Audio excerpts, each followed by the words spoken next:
Assalamualaikum warahmatullahi wabarakatuh semuanya, selamat pagi. Nah, kemarin kan kita sudah membahas mengenai kerajaan tertua di Nusantara. Nah, pada pertemuan kali ini kita akan membahas mengenai kerajaan-kerajaan di Sumatera. Nah, sebelum itu, ada yang tahu nggak sih kerajaan apa aja yang ada di Sumatera? Kerajaan Sriwijaya dan Kerajaan Melayu, Bu. Nah, iya benar. Yang kerajaan-kerajaan yang ada di Sumatera itu ada kerajaan Sriwijaya dan kerajaan Melayu. Ibu nih bakal ngejelasin nih materi terlebih dahulu. Nah, kalian itu bisa simak baik-baik ya. Nanti di akhir misalkan ada penjelasan atau apa bisa diberikan. Nah, yang pertama ini ada kerajaan Sriwijaya. Kerajaan Sriwijaya atau biasa disebut dengan Sriwijaya ini merupakan salah satu kerajaan maritim yang kuat di Pulau Sumatera dan memberikan banyak pengaruh di Nusantara dengan ke daerah kekuasaannya itu membentang dari Kamboja, Thailand, hingga hampir seluruh wilayah di Asia Tenggara. Nah, apa sih bukti awal keberadaan kerajaan Sriwijaya ini? Nah, bukti awal dari kerajaan Sriwijaya ini ketika pendeta Tiongkok yaitu Itsing menuliskan bahwa ia itu mengunjungi Sriwijaya di tahun 671 Masehi dan tinggal di Sriwijaya selama 6 bulan. Selanjutnya ini memasuki masa kejayaan dari Sriwijaya. Di tahun 902 Masehi, Sriwijaya ini mengirimkan peti ke Cina dan 2 tahun kemudian Raja terakhir dinasti Tang ini menganugerahkan gelar kepada utusan Sriwijaya. Nah, yang mana utusan ini memiliki nama Arab. Nah, berarti dengan adanya tersebut itu membuktikan nih bahwa kerajaan Sriwijaya ini sudah masuk pengaruh Islam di dalam kerajaannya. Dan ini keruntuhan dari kerajaan Sriwijaya nih. Di tahun 1025 Masehi, Raja Indra Koladewa yaitu Raja Kola ini menaklukkan Kedah dan merampasnya dari Sriwijaya. Nah, karena penaklukan kerajaan Kola itu mengakibatkan wilayah Sriwijaya ini berada di pengaruh kerajaan Kola. Nah, karena invasi tersebut juga mengakibatkan melemahnya hegemoni dari Sriwijaya dan akibatnya juga beberapa daerah ini nih membentuk kerajaan-kerajaan sendiri. Nah, berikutnya ini raja-raja yang terdapat di kerajaan Sriwijaya. Yang pertama ini ada Dapun Tahyang, yang kedua ada Sri Indrawarman, yang ketiga ada Raja Dharanindra, yang keempat ada Raja Samaratungga, Rakai Pikatan, Balaputra Dewa, Sri Udayaditya Warman, Sri Culamani Warman, Sri Marawijaya Tungga Warman, dan yang terakhir ini Sri Sanggra Mawijaya Tungga Warman. Nah, yang terakhir ini ada peninggalan dari kerajaan Sriwijaya, yaitu Prasasti Tangtung, Kudukan Bukit, Telaga Batu, Karangbarahi, Prasasti Kota Kapur, Timur, Leirin, Prasasti Palas Masema, dan Prasasti Ujung Langit. Nah, kemudian juga terdapat candi-candinya seperti Muaro Jambi, Muara Takus, dan Biaro Bahal. Nah, selanjutnya ini ada kerajaan Melayu. Memiliki lokasi kekuasaan di tengah wilayah Sriwijaya dan juga Kedah, letak daripada pusat pemerintahannya ini bertempat di Minanga. Nah, selama masa pemerintahannya ini berlangsung terhitung 3 kali pemindahan kekuasaan dan berdiri pada abad ke-7 dengan seorang raja pertama bernama Srimatrailokya Raja Maulin Busana Warmadewa. Kerajaan Melayu ini mencapai puncak keemasan pada masa pemerintahan di bawah komando Raja Aditya Warman, di mana kemajuan ini di bidang perekonomian yaitu emas. Bahasan tentang keruntuhan kerajaan Melayu.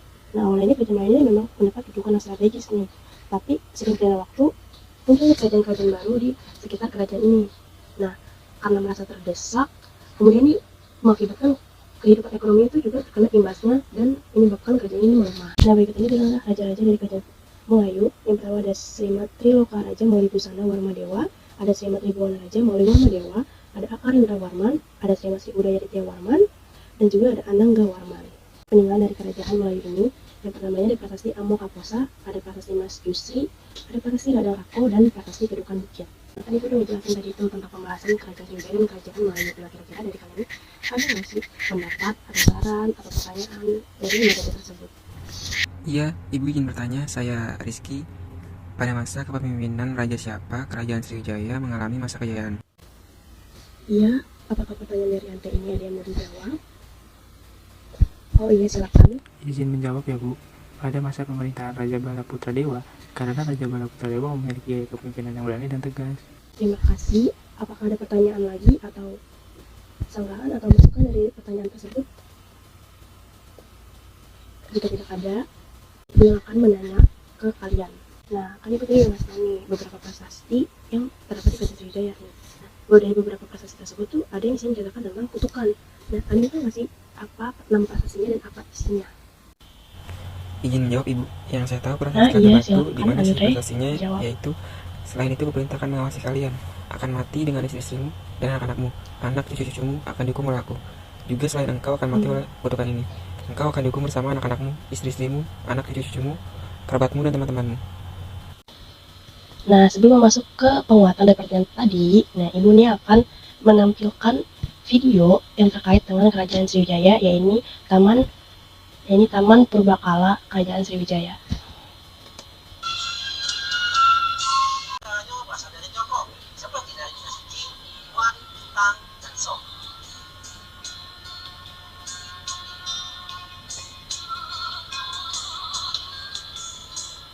Nah, di sini maka memberikan penguatan terkait pernyataan tadi. Yang pertama ini, pada masa kerajaan siapa sih ini?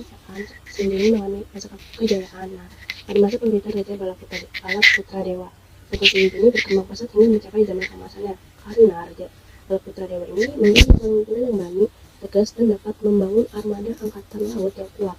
Nah, kontribusinya juga dalam Kerajaan Sriwijaya ini terdengar sampai ke daratan Cina. Raja Balaputra Dewa ini di akhir abad ke-8 ini berhasil menguasai jalur perdagangan di Asia Tenggara dan baik melalui Selat Sunda sampai ke Tanah Jakarta. Nah, karena hal ini juga Kerajaan Sriwijaya dikenal sebagai kerajaan maritim dan pusat perdagangan di Asia Tenggara. Mungkin Ibu cukupkan pertemuan kali ini. Mungkin jika ingin ada yang ditanyakan terkait dengan materi ini bisa dikomunikasikan melalui Google Classroom. Kurang lebihnya mohon maaf. Wassalamualaikum warahmatullahi wabarakatuh. Sampai ketemu di pertemuan minggu depan.